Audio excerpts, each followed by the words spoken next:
little cold. And she does have an exhaust note. It sounds pretty good.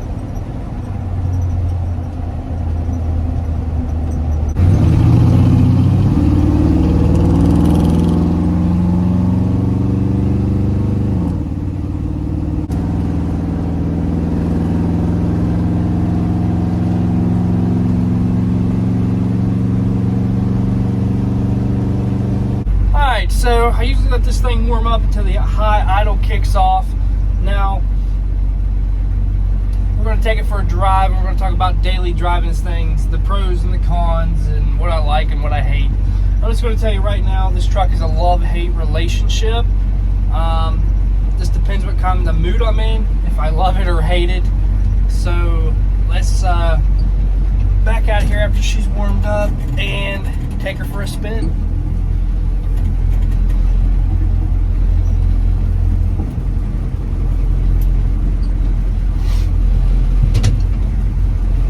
Now this is a military truck. Some people call it a D30, and what we know by is a Cucv M1008. These were used in the Army. After they were used in the Army around when Obama was in office, I do believe they started selling these off for super cheap. We're starting to get a little bit up there in price, but this one was sold to a town most likely. They painted it white and they used it. These trucks were sold to fire departments and towns and places like that. But today we're going to be talking about daily driving this thing, right? So this is my daily driver, and honestly, like I said, it's a love-hate relationship. This has a 6.2 Detroit diesel. It's got a Dana 60 in the front, a 14 bolt in the rear with a Detroit locker. This truck also has a turbo. This truck also has a turbo 400 automatic, and this truck is super slow. This truck is not fast. Honestly, this truck is a dog with the gearing. What I mean by a dog, it's slow, right? But I'm used to driving Jeeps with low gears and stuff like that, and it really doesn't bother me. A lot of people will put 37s on these to compensate for that. A lot of people change the gearing, but honestly, I'm happy with the gearing because I'd rather have the gearing for off-road than on-road. I do take this truck to town to haul stuff. I pull a trailer, I haul my razor, my dirt bikes. I drive this truck everywhere. And the best thing about this particular truck, it has not been messed with. None of the wiring's been cut up. Nothing has been sliced into. It's a 24 volt system. It takes 2 batteries. And I've not had a problem with it. It was 10 degrees this past winter. 2 cycles of the glow plug. This thing fired right up. If these trucks are right, they will work. It still has a stock filter. It don't misfire. It don't buck. This truck is still dialed in, and it does really well, actually. Now, as you can see, I am on a road that just has some patches, and it does ride a little rough. Now, they consider this truck a 1.25 tons, and the reason why they do that is because it has frame braces, right? The Army put frame braces in it. So I just called it a 1-ton Chevy K30. Is what it is. Now, it does drive like a Chevy square body. The Wonder gear is kind of bad, and it wonders a little bit. Plus, I have 33s and some big wheels on this thing, so it tends to wander on the ruts in the road. A thing about this truck is, you know, you can't really hit the highway with it. A lot of people do. They try to stay in the slow lane. I had this truck on the highway, and it was not fun whatsoever. So I try to avoid the highway much as I can, just depends what I'm doing. But another thing to keep in mind with this truck, this is a bare bones truck, no AC. It has no insulation, no sound deadening. It's all sound. You hear the chatter from the diesel. Mine has a 6-inch tip with chambered mufflers, and it's pretty loud. And they're 90 on each side, so when the windows are down, this truck is pretty loud. So this is not something you want to throw your family in and go on a camping trip, or go to the store in because you're not going to be able to hear each other very well. And I didn't want to use a microphone in this video because I kind of want to show you how you have to talk just to hear somebody. Even when you're hanging out with your buddies and you're doing things together, you kind of have to talk pretty loud in this truck, especially when you're climbing a hill. Now when it comes to fuel mileage, depends what I'm doing. I usually get anywhere from 16 to 18 miles per gallon. If you're on an open stretch and you're wide open constantly, this truck's going to get horrible fuel mileage with this gearing. When it comes to pulling, if you're pulling a razor, you're pulling home goods like, you know, stuff from Home Depot or construction, stuff like that, this truck is perfectly fine for that, but I do not recommend pulling excavators and stuff like that with this setup, because the 6.2 Detroit diesel was kind of invented for fuel mileage. It's naturally aspirated and it doesn't have a whole lot of power. Now with that said, if you don't mess with these engines, they're actually super reliable. You got to make sure your harmonic balancer is good. Get a fluid damper and put on there, or not your crank will explode and fall apart.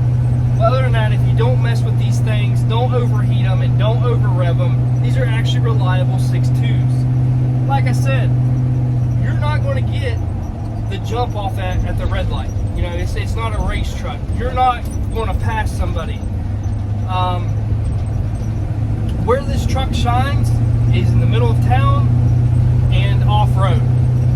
Basically where this truck shines.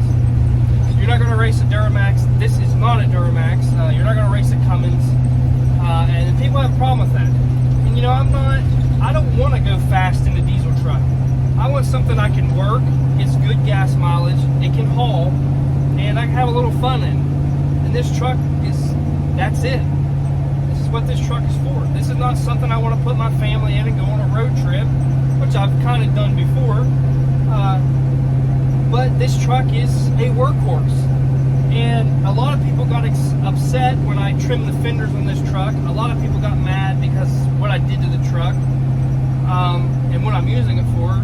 But honestly, that's why your square body is still sitting in the field. I want to enjoy this truck, whether it's a square body or a military truck, it's a square body.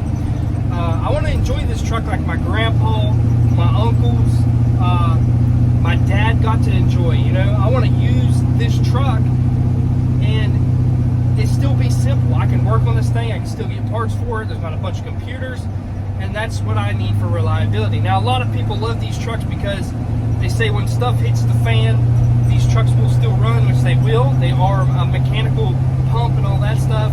A lot of people are worried about the glow plug controller. You can easily bypass that with a switch and 2 wires, right? So that's why a lot of people are starting to get into these trucks because of that. And so if you're looking into getting one of these trucks, I do recommend getting one now before next year, because the way things are going, a lot of people want these trucks. Now mine's not all fancy and stuff like that. Like I said, it's been painted, it's got some wheels and tires and an aftermarket bumper, and it does turn some heads. A lot of people like it, and I get a lot of compliments for it. And honestly, I love this truck. Now, there is some days where I hate this truck. There's some days I don't want to be in this truck because I'm just really not in the mood for it.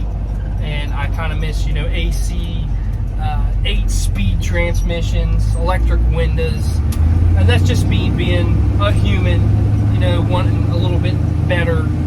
But there's days where I'm like, you know, I really love this truck. Like today, it's 55, just cruising around looking at the scenery, not wasting a whole lot of fuel, and I enjoy this truck.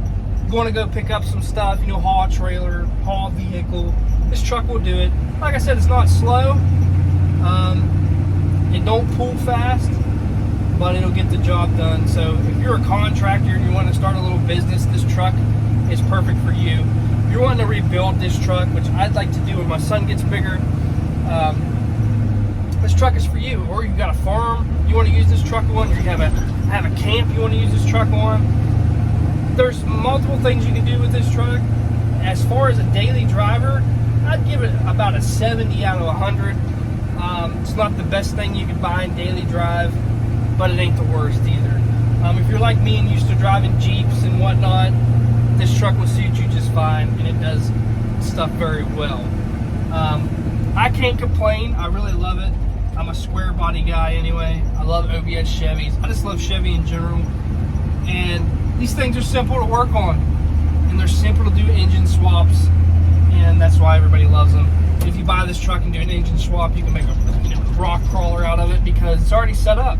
Dana 60, 14 bolt in the rear, all the good stuff this truck already has. And like I said, you used to be able to buy these trucks for nearly nothing because nobody wanted them. They're starting to go up in price, so you better get you one while you can. So that's my thoughts on daily driving a Cucv. It's rough, it's loud, chatters, rides like a potato wagon. It is what it is, and keep that in mind when you're looking at these trucks. It's not a race car. It does roll some cool if you turn the bump up,